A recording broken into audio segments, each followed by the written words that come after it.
Chapter 22. Judas agrees to betray Jesus. The festival of unleavened bread, which is also called Passover, was approaching. The leading priests and teachers of religious law were plotting how to kill Jesus, but they were afraid of the people's reaction.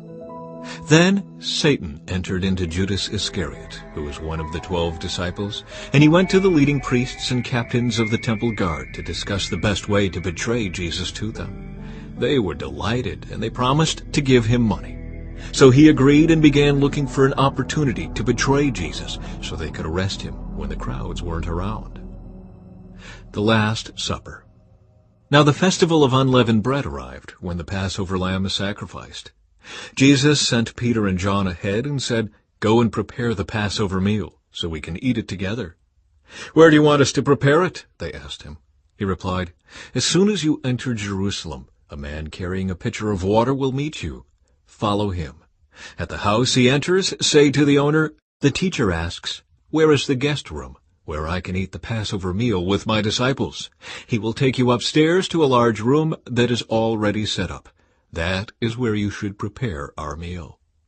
They went off to the city and found everything just as Jesus had said, and they prepared the Passover meal there. When the time came, Jesus and the apostles sat down together at the table.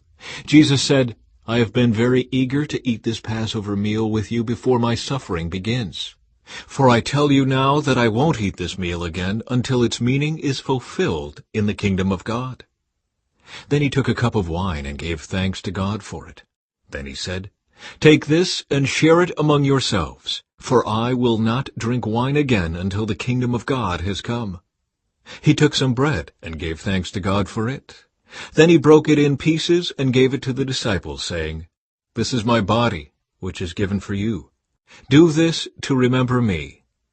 After supper he took another cup of wine and said, "This cup is the new covenant between God and his people, an agreement confirmed with my blood, which is poured out as a sacrifice for you. But here at this table, sitting among us as a friend, is the man who will betray me. For it has been determined that the Son of Man must die. But what sorrow awaits the one who betrays him?" The disciples began to ask each other which of them would ever do such a thing. Then they began to argue among themselves about who would be the greatest among them. Jesus told them, "In this world the kings and great men lord it over their people, yet they are called friends of the people. But among you it will be different. Those who are the greatest among you should take the lowest rank, and the leader should be like a servant. Who is more important, the one who sits at the table or the one who serves? The one who sits at the table, of course, but not here. For I am among you as one who serves. You have stayed with me in my time of trial, and just as my Father has granted me a kingdom, I now grant you the right to eat and drink at my table in my kingdom. And you will sit on thrones, judging the 12 tribes of Israel." Jesus predicts Peter's denial. "Simon, Simon, Satan has asked to sift each of you like wheat. But I have pleaded in prayer for you, Simon, that your faith should not fail. So when you have repented and turned to me again, strengthen your brothers." Peter said, "Lord, I am ready to go to prison with you, and even to die with you." But Jesus said, "Peter, let me tell you something.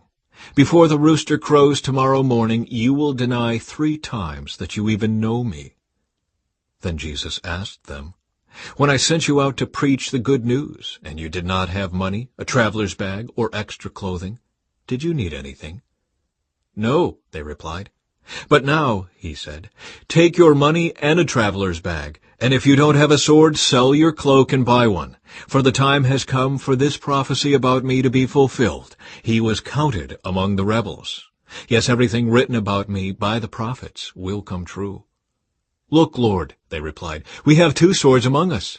"That's enough," he said. Jesus prays on the Mount of Olives. Then, accompanied by the disciples, Jesus left the upstairs room and went as usual to the Mount of Olives. There he told them, "Pray that you will not give in to temptation." He walked away about a stone's throw and knelt down and prayed, "Father, if you are willing, please take this cup of suffering away from me. Yet I want your will to be done, not mine." Then an angel from heaven appeared and strengthened him. He prayed more fervently, and he was in such agony of spirit that his sweat fell to the ground like great drops of blood. At last he stood up again and returned to the disciples, only to find them asleep, exhausted from grief. "Why are you sleeping?" he asked them. "Get up and pray, so that you will not give in to temptation." Jesus is betrayed and arrested. But even as Jesus said this, a crowd approached, led by Judas, one of the 12 disciples. Judas walked over to Jesus to greet him with a kiss. But Jesus said, "Judas, would you betray the Son of Man with a kiss?" When the other disciples saw what was about to happen, they exclaimed, "Lord, should we fight? We brought the swords." And one of them struck at the high priest's slave, slashing off his right ear. But Jesus said, "No more of this." And he touched the man's ear and healed him. Then Jesus spoke to the leading priests, the captains of the temple guard, and the elders who had come for him. "Am I some dangerous revolutionary," he asked, "that you come with swords and clubs to arrest me?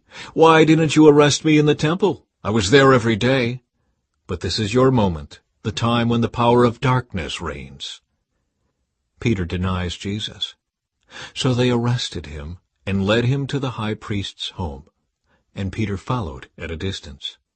The guards lit a fire in the middle of the courtyard and sat around it, and Peter joined them there. A servant girl noticed him in the firelight and began staring at him. Finally she said, "This man was one of Jesus' followers." But Peter denied it. "Woman," he said, "I don't even know him." After a while, someone else looked at him and said, "You must be one of them." "No, man, I'm not," Peter retorted. About an hour later, someone else insisted, "This must be one of them because he is a Galilean too." But Peter said, "Man, I don't know what you are talking about." And immediately, while he was still speaking, the rooster crowed. At that moment the Lord turned and looked at Peter. Suddenly the Lord's words flashed through Peter's mind. "Before the rooster crows tomorrow morning, you will deny 3 times that you even know me." And Peter left the courtyard, weeping bitterly. The guards in charge of Jesus began mocking and beating him. They blindfolded him and said, "Prophesy to us, who hit you that time?" And they hurled all sorts of terrible insults at him. Jesus before the council. At daybreak all the elders of the people assembled, including the leading priests and the teachers of religious law. Jesus was led before this high council, and they said, "Tell us, are you the Messiah?"